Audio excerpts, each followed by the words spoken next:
Manuseio do monitor Philips e Fischer, modelo CM120, 12 polegadas, CM100 10 polegadas, CM150 15 polegadas.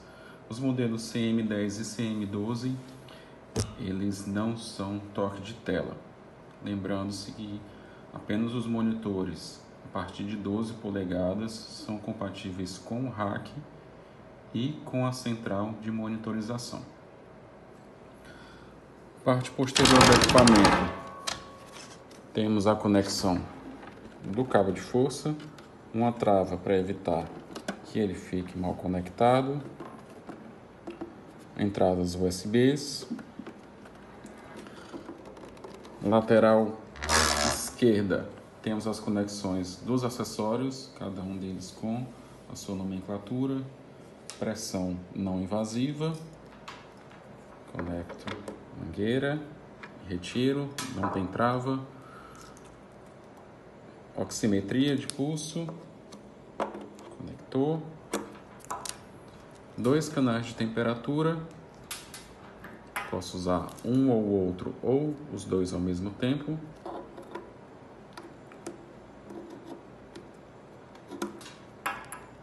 dois canais de pressão invasiva e capnografia. Lembrando-se que capnografia, os dois entradas de pressão invasiva são opcionais, são configurações diferentes. Cabo de ECG. Esse, por exemplo, com o conector laranja é para centro cirúrgico.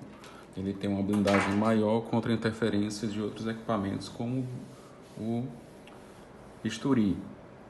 Lembrando-se que se for do centro cirúrgico, ele não vai ter o parâmetro de monitorização da respiração pelo cabo de ECG.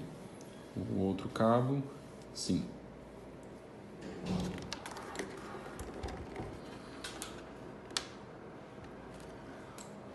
Tecla liga e desliga e modo de espera. Pressionando-se uma vez, entra no modo de espera. Pressionando e segurando até desligar o equipamento, desliga totalmente. Atentar se está reconhecendo a rede elétrica pelo sinal aqui, carregando a bateria. Aqui na lateral também eu tenho essa informação. Se eu clicar no ícone, eu tenho ali uma estimativa de qual é a porcentagem de carga da bateria. Clicando no X, eu volto para a tela principal. Ajuste de data e hora, configurações do equipamento, menu de internação do paciente, primeira configuração a ser feita. Toca-se no menu internar paciente e selecionar o tipo de paciente padrão, adulto pediátrico ou NEO, para que ele possa sugerir os limites de alarme adequados e regular a pressão de insuflação do manguito de pressão não invasiva. Para ajustar os outros campos, basta tocar teclado virtual. Ele é aberto, ajusta-se a nomenclatura e confirma com um OK. OK para confirmar.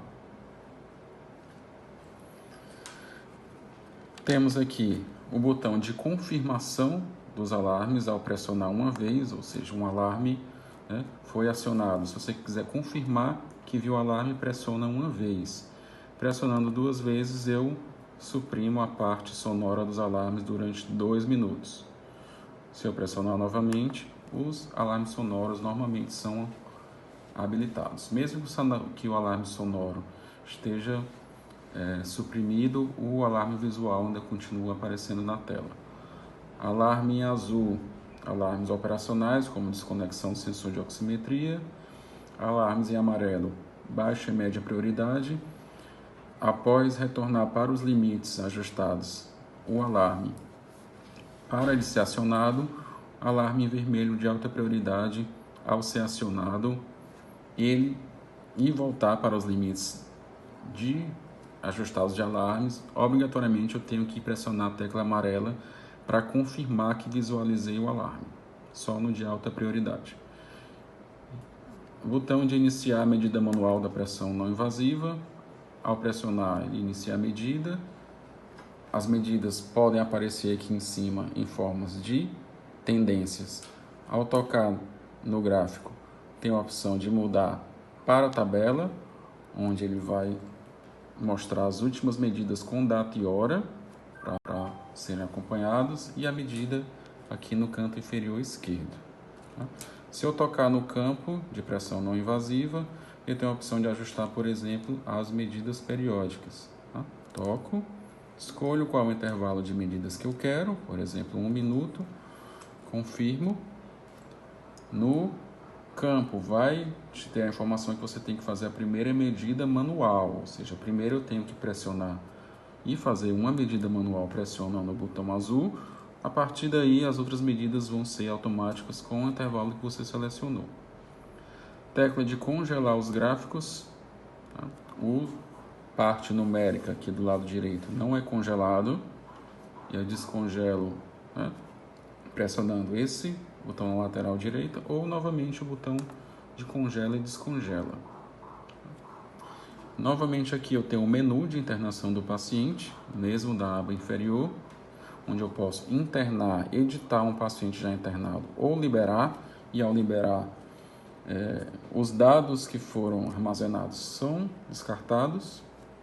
Tecla de armazenamento de um evento manual, bandeirinha. Ao tocar eu posso escrever uma nota e confirmar, ok? E essa nota vai ficar no menu de tendências do equipamento registrado. Tecla de ajuste dos limites de alarmes. Alarme geral, eu tenho a opção de ajustar o volume da intensidade do alarme. Tem uma intensidade mínima, não consigo desabilitar totalmente. E cada aba eu tenho o limite de alarme de cada parâmetro. Também posso chegar no limite de alarme de cada parâmetro tocando no parâmetro que eu quero ajustar, por exemplo, frequência respiratória, e ajusto os limites de alarme. Frequência respiratória, no caso, pelo cabo de ECG. Se eu não quiser monitorizar dessa forma, eu toco no parâmetro, venho em impedância e desligar. E aí ele não vai ter o sinal da respiração pelo cabo de ECG. Bom, aqui temos o menu de tendências. Então eu tenho todos os registros do equipamento. Tendências em formas de tabela, com data e hora. Aqui eu seleciono o intervalo de amostragem desses dados que foram gravados, por exemplo, a cada minuto, e mostra como é que se comportaram aí os parâmetros. Os que tiverem eventualmente, né, os tracinhos ou uma interrogação, era o que no momento não estava sendo monitorizado pelo acessório, está fora do paciente, por exemplo. Uma tendência separada só para as medidas de pressão não invasiva, tendência em gráficos, né? Alarmes e eventos, né? Alarmes que foram acionados e os eventos que nós salvamos manualmente. Por exemplo, eu deixei aqui gravado coleta de gasometria, X eu retorno para a tela inicial. E o menu de layout dos parâmetros. O padrão é os 5 formas de onda, que é esse padrão inicial. Temos 5 formas de onda. Se tiver alguma onda que esteja disponível, você pode tocar e selecionar qual o parâmetro que você quer que apareça nesse local. Por exemplo, aqui, pressão invasiva. Tem o layout também de números grandes. No layout de números grandes, os números são maiores, com ênfase na parte numérica, e eu só consigo ver 4 parâmetros no máximo nesse layout. Se eu quiser alterar algum deles ou substituir, toco no parâmetro que eu quero substituir, por exemplo, respiração, e vou escolher aqui a medida que eu quero substituir. Por exemplo, primeiro canal de temperatura. E aí ele muda aqui na tela. O padrão, toda vez que ligar e desligar, se tiver configurado dessa forma, vai ser sempre o de 5 formas de onda. Outras configurações que são frequentes, por exemplo, aqui na frequência cardíaca, tá? Eu posso selecionar qual a derivação primária, tá? Além dos limites de alarme. Se eu quiser alterar algo relacionado com o cabo de ECG que eu estou utilizando, toco na onda de monitorização de ECG. E eu seleciono onde tem cabo, se é um cabo de 3 vias ou um cabo de 5 vias. Tá? E retorno aqui para a tela principal. Se eu tiver com a pressão invasiva, eu posso selecionar qual é o tipo de pressão invasiva que eu estou utilizando. Eu toco na curva e seleciono onde tem rótulo. Supor que você estiver monitorizando uma PVC. Toco e seleciono o PVC.